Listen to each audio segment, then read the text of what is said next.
Greetings everyone, welcome back to the channel. This is Private Will, and we are now on July 1st, 1863 in the little town of Gettysburg. And this is where the game begins. Now, on the first turn, usually it should be a Confederate who would be moving, but in the game, Confederates only enter on turn 2, which is from the 8 to 10 a.m. turn. So there's no movement by the Confederate. So we're just gonna skip that, and we're going to go straight to the first turn for the Union Army. So as you can see, they've got units here and units here. At this time around 6 a.m. So the first thing I'm gonna do is I'm gonna move the squadron here by Devon back and mix it up with Gamble in the same X, just in order to give it a bit more power. As you can see, they've got basically a one sort of a attack defense number and a 7 for movement. So, but defense and attack at 1 is really poor. So I'm going to combine them together in order to kind of meet the onslaught of the Confederate here. So I'm going to, whoops, my little thing is a bit crooked. Here we go. So I'm just going to combine it. So basically it's over here and he can reach easily. So it's one movement and then a second movement to move here. So by road you only spend half a point of movement. So he's going from here, that's another road, and then half another road, and then just a point to enter here.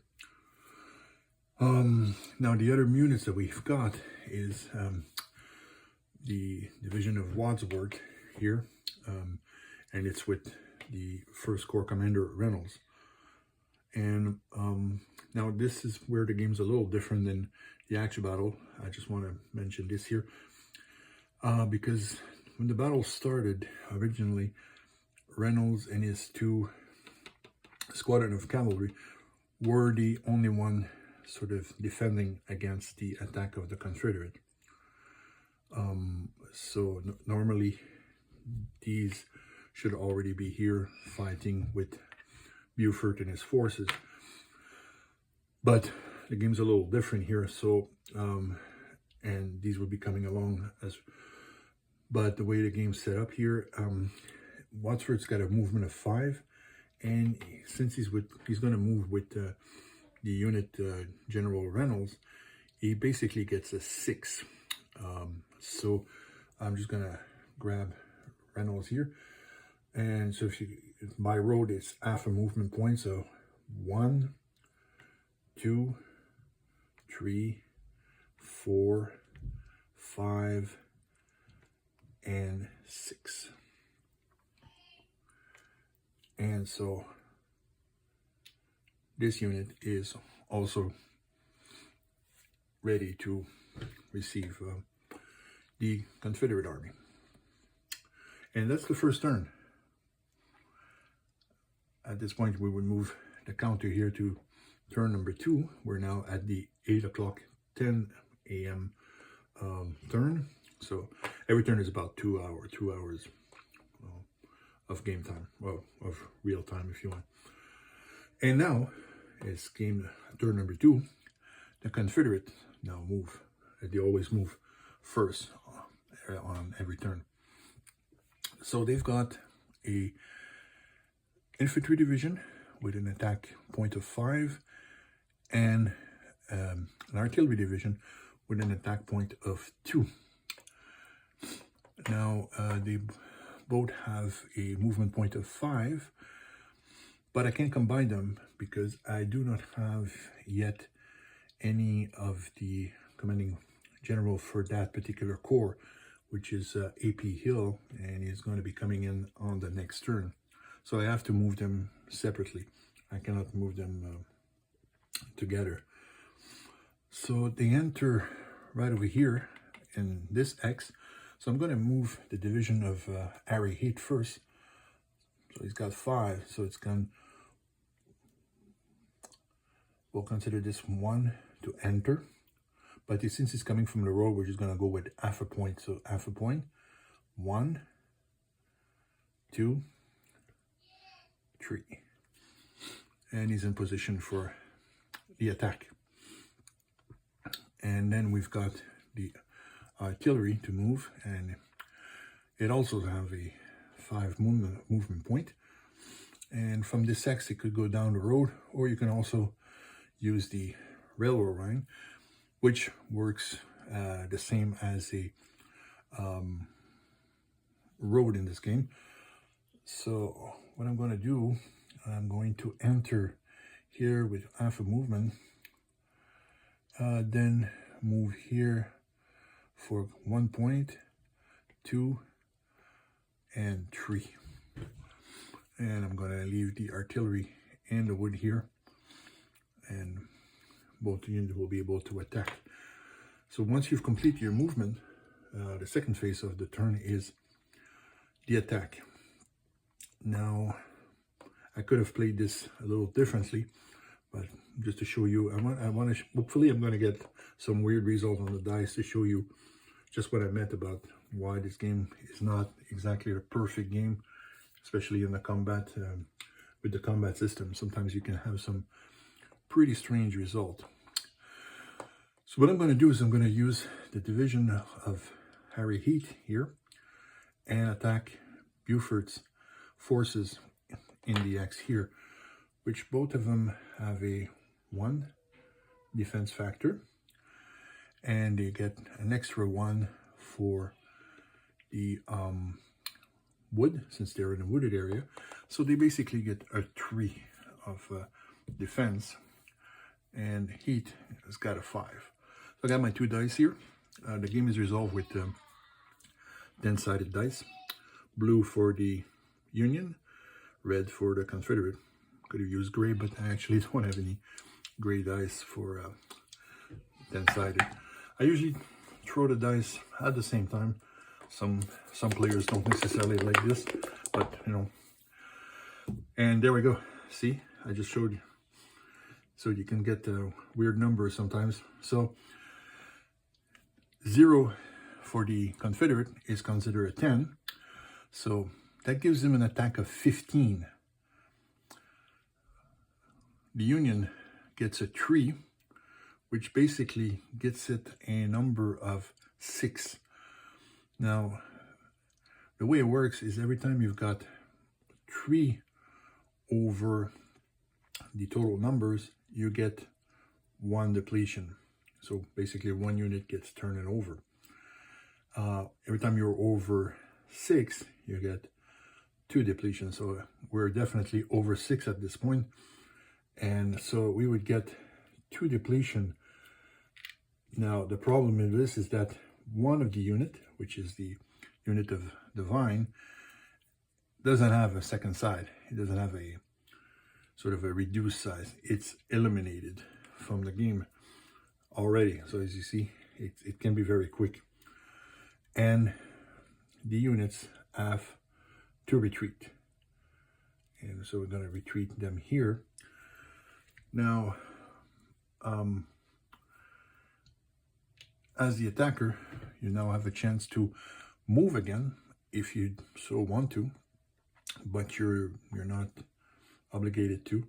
But you can make a movement to advance. It's not considered a point or anything like that, so you can just move forward, which I think I'm going to do, because it's going to put me in a situation where I'm in the forest, and that's going to give me a bit of cover if depending on the movement of what the Union army is going to do. And I usually put little squares like this. Not that important right now, but once you've got many units, just to remember which unit have already attacked, so that don't make a mistake of re-attacking with the same unit again. So I usually put these every time I'm done with an attack. The artillery of Pengram, well, I'm going to use it to attack the division of Wadsworth here. Most likely, it's going to be a little bit of a nil result, but we're going to see. It's got an attack factor of 2, and Wadsworth would be defending at 3. There is no other defense for Wadsworth because he's in the clear, and the artillery doesn't get anything for the wood, it's just for defense. So I'll go like this, and it's going to be a win for the Union. Wadsworth gets a 6, so that gives him a 9, and Pegram gets a 4, which gives him a 6, which is 1 depletion, and just move. We're just going to retreat him right away. So, like I said, this one, I did this mostly just to show you just a little bit what the combat result is. I would have played this a little differently. I would have done it the other way around, basically. But I wanted to show you just how weird sometimes. It could have gone also in the sense that if I would have got a 10 again for Pegram here, the artillery would have pushed back the division here, which is very, very unlikely. So we are done with this turn. There's nothing else for the Confederate to do. So we're just going to clear this out. And now we move to the second part of the turn, which is for the Union. Now on turn 2, a lot of things happens. Part of the 11th Corps, which is from General Howard, comes into play. It comes into play here at XA8. It's basically 1 infantry division and a battery of artillery. And also at the top here, the other part of the 11th Corps, the division of Barlow, along with what remains of the 1st Corps, 2 divisions of infantry, and 1 artillery squadron comes in. So they all come in by the road once again, so it's just a movement point. So I'm going to move the units here first. So what I'm going to do is I'm going to start by bringing in the remnants of the 1st Corps toward the battle here. So they would come in this way. So it would be 1, 2, 3, 4, and 5. Then Barlow, which would have to stop here because I can't stack them as I don't have any commanding general to do so. And then I would bring in Wainwright right behind it. And finally, I'm just going to put in the unit for the 11th Corps, Barlow, at the end. Now over here at 8, the other part of the 11th Corps, well, I can kind of move them together since there's General Howard there to combine them. And they both have a movement of 5. Most units usually have 5, and except some cavalry unit or a little higher. But since I'm moving with General Howard, so I get an extra point, which would be 6. So we're just going to move the general first. 1, 2, 3, 4, 5, and 6. And these units are now in a good position for next turn to enter the battle very quickly. Now, once the movement are completed, it's now time to see if we want to do some attacks. So Gamble has already been damaged, took some hits, and we already have Devon out of the game. So Buford is a bit of can't really attack anymore. We're gonna have to kind of reposition him somewhere, and hopefully maybe during the night turn reorganize that particular unit here.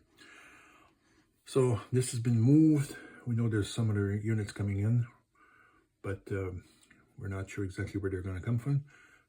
I know, but they don't know. But we're going to have Reynolds and Wadsworth here attack, eat in. Now, that's not necessarily a good plan, but just to show, I want to do some attack here, so just to show how the game works. So it's a 3 against a 5, but Harry Heat division is in wood, so it gets a 6. So I would need to be having a good roll for the Union here in order to get this going. And yeah, it's a good roll. The Union gets an 8, which gives them an 11, and Harry Eek gets a 2, which gives them a 7. So it's actually going pretty well for the Union, considering. So that's more than 3. So that's a reduction, and that's also a retreat. So, and since it's an attack, then Wadsworth could reposition himself if he wanted to the woods along with Reynolds, and I think that's what we're going to do. Give a better defensive position. So already on the second turn, things are a little difficult for the Confederacy. Turn number 2 is completed. We now move to turn number 3. All right. So again, Confederate move first. And on turn 3, we've got the remnant of 3rd Corps coming in right over here where everybody else was coming in before. And so it's the Corps Commander, General Hill, along with the division of Pender and an artillery battery of McIntosh. So now we're already in a bad position for the Confederacy here. So what I'm going to do, the Pender division is it's got a very high attack number, so I'm going to move them and attack Wadsworth right away. So with the generals, it's 1, 2, 3, and yeah, you can move from to a division. It doesn't have to be as long as you don't stop there. Pender then comes over here, and since I have a general, I can include McIntosh with Pender to give me a better attack result. So that's what we're going to do. We're going to definitely go against Wadsworth in the wood. So Pender's got a 4, and McIntosh got a 2, like I said, so it's a 6. Wadsworth's got a 3 with the wood, gives him a 4. So a little bit of advantage on the part of the Confederacy, but as you can see, sometimes the dice will just not go for you, and it's going to cost you. So a better roll this time. Confederacy gets a 4, and the Union gets a 1. So for Pender, that gives a total of 10, and for Wadsworth, that's again a total of 4 plus 1, so it's a total of 5. So once again, we have a loss because it's more than 3, less than 6. So Wadsworth takes a hit, and he has to retreat also. Now he can't retreat toward Gamble because Gamble is in the way. So we're just gonna move him this way, and Pender and his artillery will just move over here along with General A.P. Hill. So far there's a bit of back and forth, and it's pretty much consistent here. I'm gonna have to decide what I'm gonna do with Heat and Pengram. Do I want to move them in the battle? I probably won't have any choice, considering that there's still quite a few units that are going to come in for the Union. Now we're going to go to the Union movement on turn 3. There's one more unit entering in this turn, which is the division of Steinwehr. I never wasn't sure how to pronounce this one. And it arrives from the Tanatown Road over here. So I'm going to move that particular unit first, just to bring it up to the table toward the battle here. So it's got a movement of 5, so it's going to be 1, 2, 3, 4, and 5. Now things are heating up over here, and we need to replace some of the losses here. So what I'm going to do is I'm going to move Buford and Gamble out of there. I'm going to start moving them a little bit this way, I think. So it's going to be 1, 2, and we're going to stop here. Now the reason I'm doing this and not the other way around is because I've played this game, so I know there's units coming in this way. Even though it's not in a good shape to stop anything, I'm going to reposition these units so that they're able to take care of that. As for Wadsworth and Reynolds, well, I'm going to do the same thing. I'm just going to reposition them. So it's half a point, that's 1 point, and that's 2 points. So we're going to place them over here, and I'm going to bring in some reinforcement with the other movement. So first corps will be here, on with the cavalry. Now I'm going to move in the rest of the first corps. It's a double day with its 5 movement point. 1, 2, 3, and 4. So I'm going to put him there. I can do that because of Reynolds. I got Robinson to move in. 1, 2, 3, 4, and we're just going to go with the half point here by road. And I've got one more of the first corps to move, which is the artillery. It's got 5. Probably won't be able to reach all the way. 1, 2, 3, 4, 4.5, not bad. So it's going to be in a position to maybe do a long range artillery shot in defense or attacking, depending on what's going to happen. Now we got the 11th Corps of Our to move, and obviously we have no choice. We have to bring it in toward Penders. He's got 2 more division coming, but first we're going to look at this here. So this is only a 3 to Pender 6 here, so that's not exactly good news. It's a pretty weak corps, but the artillery is definitely not my best shot. So I'm going to move this one 1.5. I'm going to put Schwartz over here, and I'm going to bring in Steinward 1, 2, 3 in order to make a defense. I'm going to bring Barlow 1, 2, 3, 4, and we're going to position Osborne behind with the hope of doing a long range shot if possible. Now, do I want to attack? Well, probably not a good idea.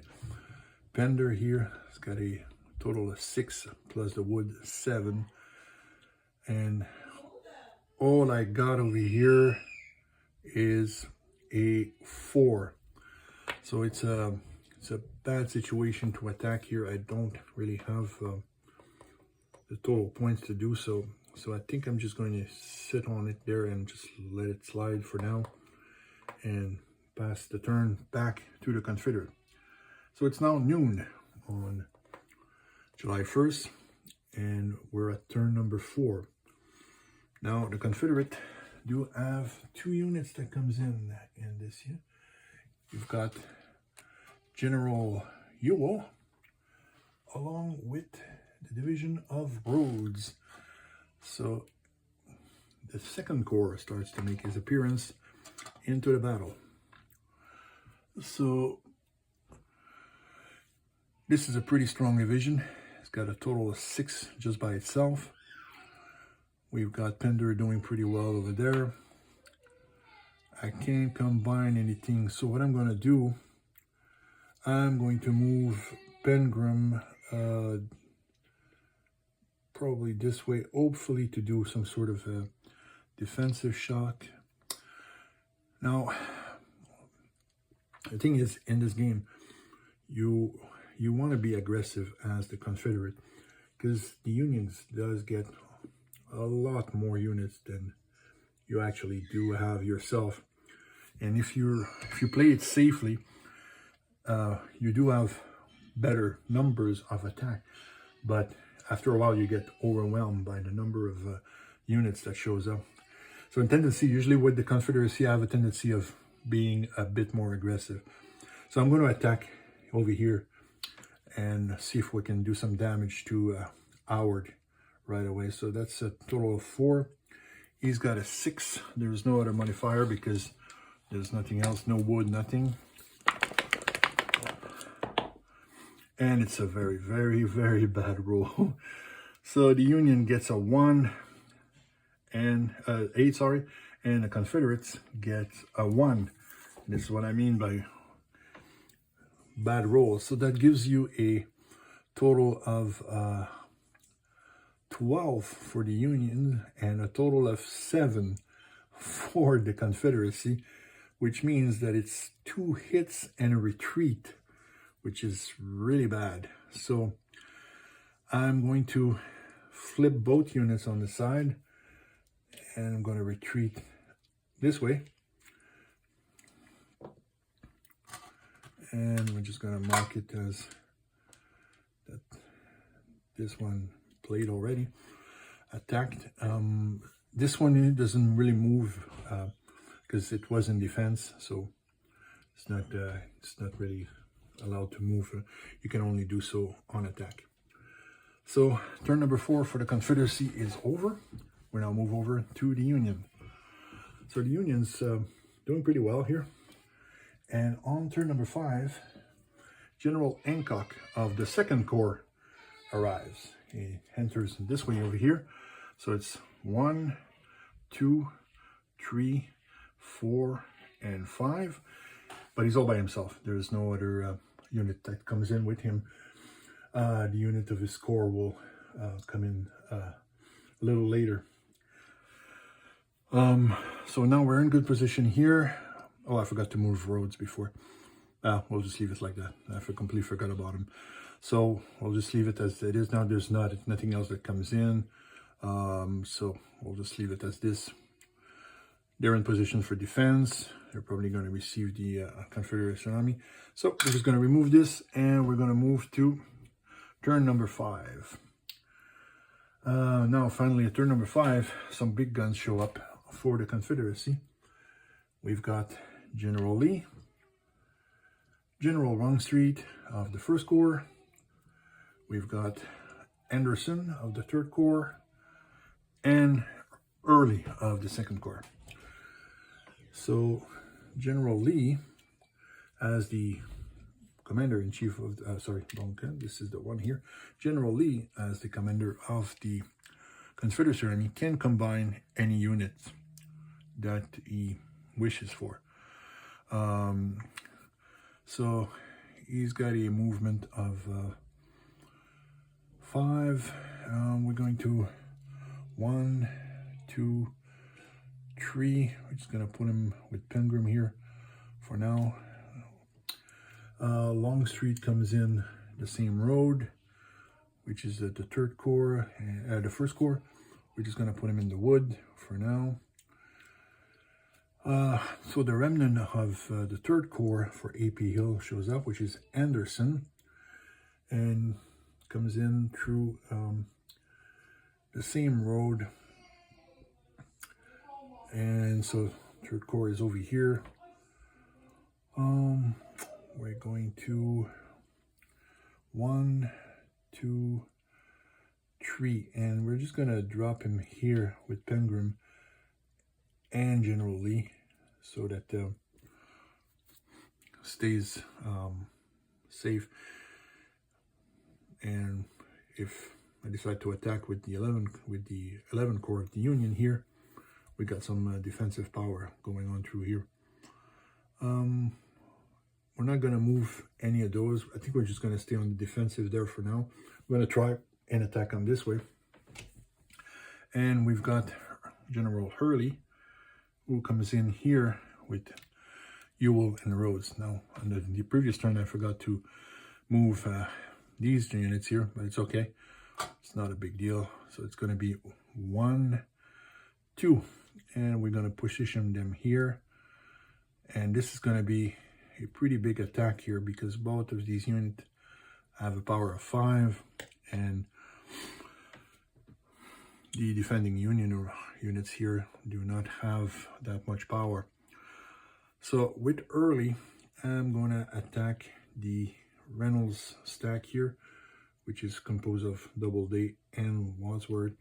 They got a 5, they got a 10. There's no other modifier because this is in a clear, and hopefully the die rolls are going to be a little better than they were in the previous turn, and they do not. Not for the Confederacy anyway. The Union gets a 10 and the Confederacy gets a 2, so that's a total of 12 for the Confederacy, and that's a total of 5, that's a total of 15. So no losses for the Confederacy, but it's a retreat, and it's really not going well for the Confederacy. And that's the end of turn 5 for the Army of Northern Virginia. Now we move to the Union.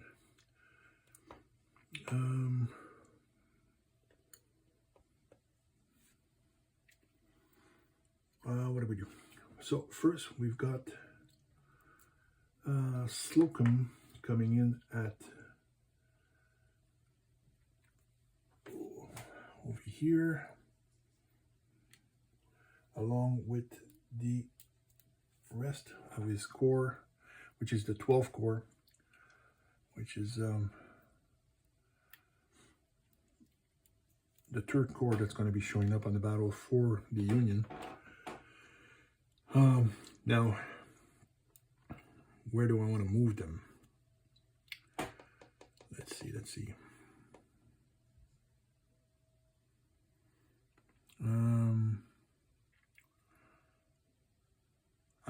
This is going well.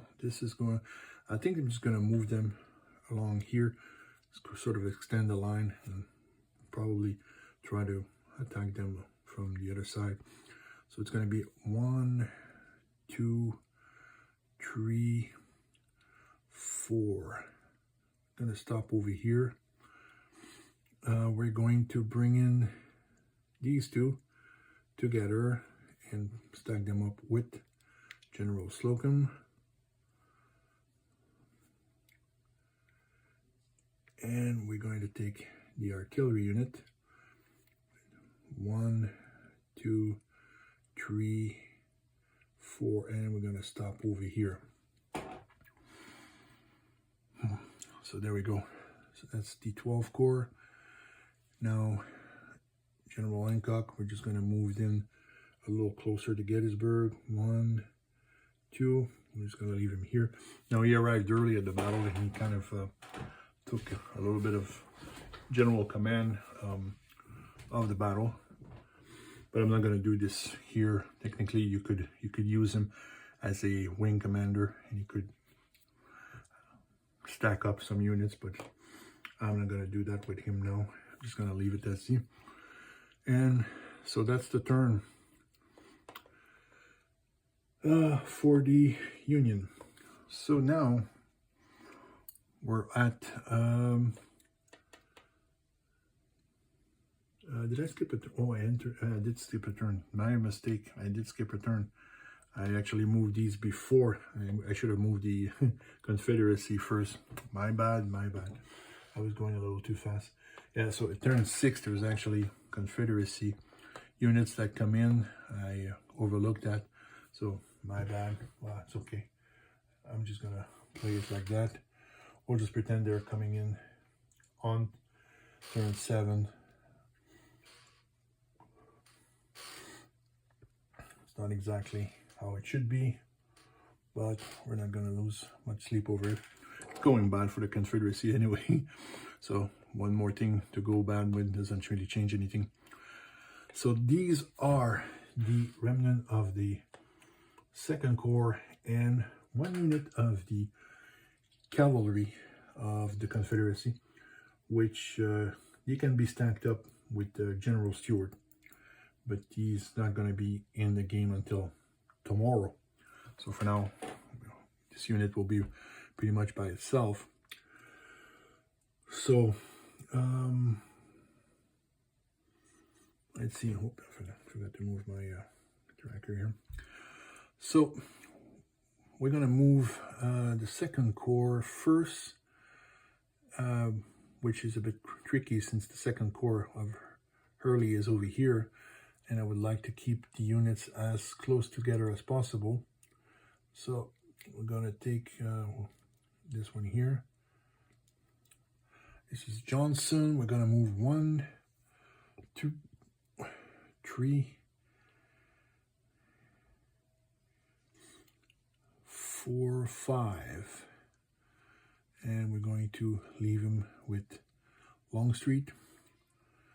Then we're going to move the artillery 1, 2, 2.5, 3.5. We're going to stop over here. Basically, I'm trying to reconnect these units here. The cavalry unit, I'll just move it aside for now. And we're going to move the other artillery right along this way, trying to connect back to Ewell. The cavalry has got a movement point of 7. We need to do something on the flanks. I think 1, 2, 3, 4, 5. I'm going to try to see if we can get something going on this side. Now, what else do I want to move? It's really not going well for the Confederacy here. I'm going to move Lee and this part of the Turk unit here together, and I'm going to try to hit Steinward again, and we're going to move these units back, and we're going to give it another shot. A Doubleday and Reynolds. Hopefully it's going to work out a little better this time. So over here we got a total of, I should have moved the other unit, but it's okay. So 6. We're going to take one. Over here they got no other defender. There's no modifier, so it's a 4. So it's a little bit of an advantage for Confederacy. And again, the die rolls are just not going our way. So that gives us a 9 and a 9 for the Union as well. So it's a draw. Nothing else happens here. Now on this side here, we got a total of 11 attacking a defense of, it's really frustrating considering that it's already deleted here. A total of 5, so you would think that we should be able to do something here. If only the dice would kind of cooperate with us. Well, I'm going to give it another shot. Finally, the Confederacy gets a roll.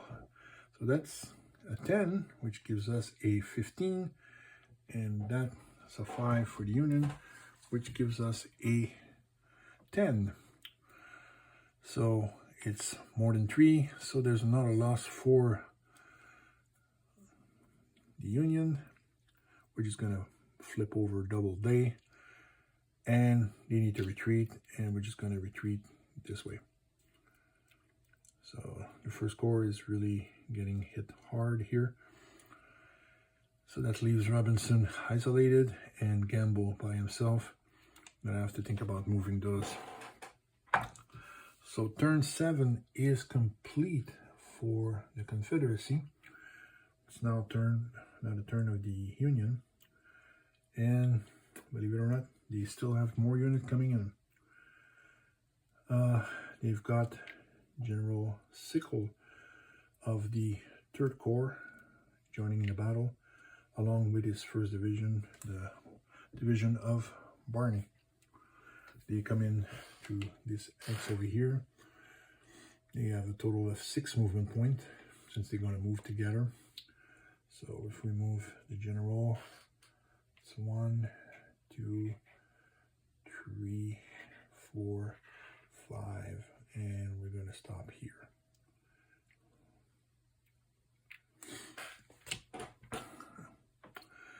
Now, what we're going to do is we're going to start to move the 12th Corps and start to harass this section of the line here. So we're going to move this stack here together. I can grab them somehow, and it's going to be 1, 2, and we're going to move the general with him to keep them together. And we're going to 1, 3. Move the artillery together, sort of form a line here, and hopefully get some damage done. These we're going to wait. I think what we're going to do is, no, these are not earth, so we're going to leave it like that. We're going to move Gamble back a little bit, along with Buford. There's really nothing much they can do. It's only a 1-step attack, and it's not much that they can hope to achieve here. Osborne, I think I'm going to move Osborne into Gettysburg to cover this. And now we're going to move back Reynolds and his units back to this hex here and hope for the best, but probably not much is going to happen here. All right, so we got the chance to make two attacks at least here. So what I'm going to do is I'm going to move William and Gary here, which is a 6 against these units here under the command of AP Hill. They only have a 3. There's no other modifier. They're in the clear. So it's a 6 against 3. Whoops. We're not going to re-roll. So Confederacy gets a 6. Union gets a 2. So it's 8 against a 9. So it's a win for the Confederacy. So we're just going to push back Williams this way along with Slocum. Now I really want to do some damage hopefully here. This is just I don't know if it's a good idea. This is a total of, it's probably not a good idea. I don't think they're going to be able to win this. Same thing here. So we're just gonna leave it at that and just leave it like this. So July 1st is complete, and it's a bit of a shamble. It's definitely went a little differently than the original battle, but the Union is definitely kind of holding their own here. I went a little fast on this one. There's a few things I could have done differently, but I just wanted to, I don't want to spend too much time going into the details. I don't want these videos to last like an hour and a half. It's already been almost 45 minutes, and so probably a little long already. But you have an idea now. This is what's happening. Now, the way the real battle went, the Union held off for a good part of the day in and around up here in the north and in the western part of the city.